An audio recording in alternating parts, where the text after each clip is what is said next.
Hey everybody, welcome to a little time-lapse video. This is a scene that I made for my postcard club over on the Patreon, and I really liked how it was coming together, so I added these animation elements to it to make a little wallpaper.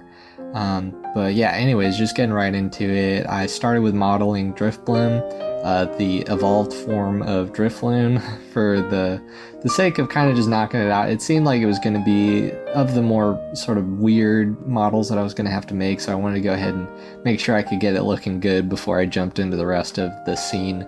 And looking back at this, there's a lot I would have done differently. You can see as soon as I started rotating one of the limbs, I realized that I should have just been using a mirror modifier, which keeps it nice and symmetrical, cuts down on about half of the work that I would have had to do. Another trick for when you're modeling or editing a mesh and you have symmetrical geometry and you want to cut down on the work, you can actually enable symmetry in the edit mode, so it'll functionally edit your mesh as if you had the mirror modifier on, but without having to give up all the geometry data of half of your mesh or those UVs that you might have wanted to retain or something. And I actually did some texture painting on this model as well. A lot of the time when I'm trying to add different colors to a mesh, I might not do texture painting. A lot of the time I'll just take a mesh and sort of deform it so that I can split the materials, so I'll have separate materials for all the colors.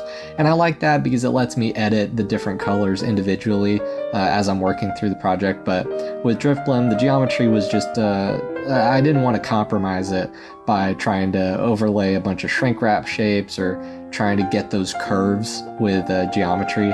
So instead I just went ahead and texture painted it, which I think turned out pretty good. I like how it came out. And then I started working on Drifloon. I think these balloons are kind of funny to model because they kind of depend on the way that the bottom of them like phrase out. I think that sort of star shape at the bottom was something that I had a little bit of trouble getting at first. But I'm pretty happy with how this one came out. And the clouds, I just couldn't get to a point that I was very happy. You know, I feel like the cloud is such a characteristic thing about this character, and it started to look a little bit too smooth, so I tried to use some displace modifiers to get looking a little bit more round and bubbly. But yeah, and then we started adding the little strings, and I used curves with a profile on them to create a little string that'll be visible from far away in the render, which we'll see later. But yeah, and I was pretty happy with how those were looking, so now it was time to work on this little windmill. And I actually heavily referenced this Amazon listing of a windmill that I found on Google Images, which you can see the little reference over there. I thought it looked pretty perfect for the sort of spooky ghost vibe that I was going for. It seemed like the perfect place that some ghost balloon Pokemon would be hanging out at. So just started modeling that together. I used a lot of extrusions to give it that sort of warped wood look, and if you just extrude faces kind of at random and then scale those faces with the individual origins transform turned on, you can get a pretty nice uneven look that sort of resembles the way that actual old rickety wood buildings look. Then I just added these little stairs on the side with some semblance of supports under them so that they could kind of look like a building that could actually exist, and added these little planks for the porch. And then I just got a little wood plank texture off Blender Kit, just took a little bit of UV fandangling. What? I swear there's a word. There's a word people use. I'm not making this up. Finagling? It just sounds wrong. It sounds like I shouldn't be saying it. Anyways, and then I started laying in the scene. I wanted to start with some hills. I actually had an original sketch that included the hills, which I forgot to mention up to this point. But I'll include that here for you to see kind of the initial idea I had going in. And it had these swirls in the sketch that I really wanted to get in the cloud, and I realized that I really just couldn't model something like that very well. But I've been learning more about the sculpting tools in Blender, and those actually came super in handy for making these clouds look nice and bubbly, the kind of way that I was imagining with the swirls and stuff, you know, sort of sculpted in. And looking back at it, I probably would have used this for the Drifloon's cloud, but I just didn't think about it. And once you turn on the lighting, you see that the swirls don't exactly like come into to view that much. They're kind of diffused by all the the landscape reflecting light. It doesn't make the shadows on those swirly parts very apparent. But that's just kind of the setup of the lighting that I was working with, so it's not very easy to see. But yeah, anyways, then I started laying in all our little Pokemon, trying to get them set up. I added an emission to Drifloon's eyes, and I wanted to set up a volume to sort of catch some light, make it feeling a little bit gloomy, a little more spooky.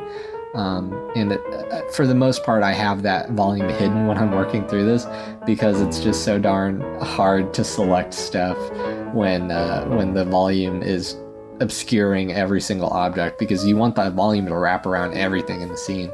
But yeah, anyways, then I was just setting up the background. Eventually I got into some animation stuff, which we'll talk about more. I was setting up shape keys on the Drifloon before I started adding this fence in. And the thing about the shape keys is I wanted to create a few shape keys that I could animate moving Drifloon's strings around with the little hearts on the end of them, and kind of just give it a little bit of motion. I'll talk more about how I really could have done a better job later once we're looking at the animation. But anyway, so then I started texture painting the background a little bit, and I use these really awesome custom texture painting brushes by Craft Reaper, the really awesome Blender artist that put these up. And then I used some shader nodes to add some stars to the sky, which I'm pretty happy with how those came out. Yeah, and I felt like it needed a painted background because the flat color kind of just didn't have enough detail to give it like the spooky look. Anyways, adding more details to the landscape, I went into a different scene and I started putting together this sort of just a hair particle setup to try and create these bushes.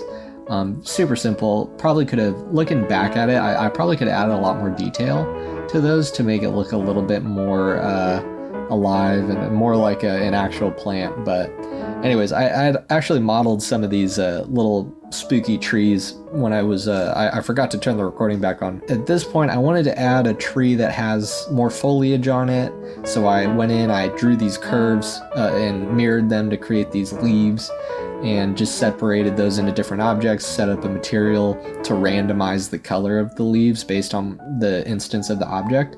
And initially I tried setting up just a hair particle system on this tree to create all the leaves.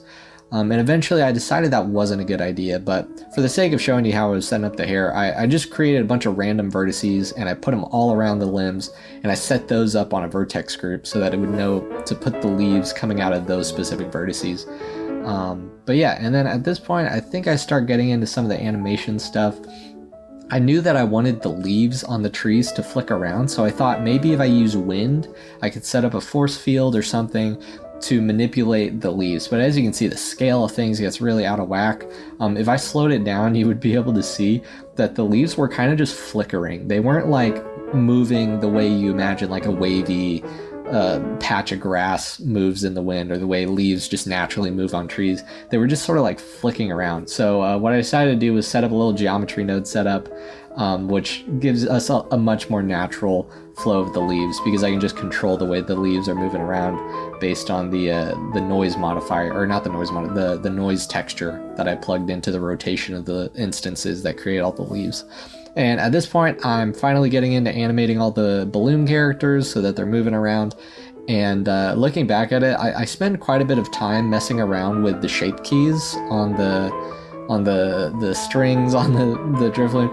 I definitely could have done this better. It would have probably looked more fluid and a little bit better if I would have just went in with a displace modifier on all of the strings and just used that to distort the way that the strings were moving around in the air. Because displace modifiers can give you a really natural look. Like if you use it, if you have like a lot of fish that you want to animate to make them look like they're swimming, you know, the way fish kind of move back and forth, you can do that with the displace modifier really easily if you just set up like the right kind of texture and tune the settings. And I definitely probably could have used that for this scene. But instead I just went through and I used shape keys and I just manually animated them all. I think another benefit of the shape keys, it animates based on a keyframe. which gives you a lot of control. And as you can see, there's a lot of stop motion aesthetics that I was trying to get here. But anyways, that's the whole scene. This is it animated. It's up on my Patreon right now as a live wallpaper. If you want to go hop in there, check out a bunch of other live wallpapers and junk that I share in there. And this is also going to be the postcard design for this month's postcard club. Yeah, go check out the Patreon. And thanks so much for watching this video. I really appreciate you guys getting us all the way up to like 5,000 subscribers on this channel. So cool. Gonna make some more Blender content soon, so thanks so much for listening. All right, see you later.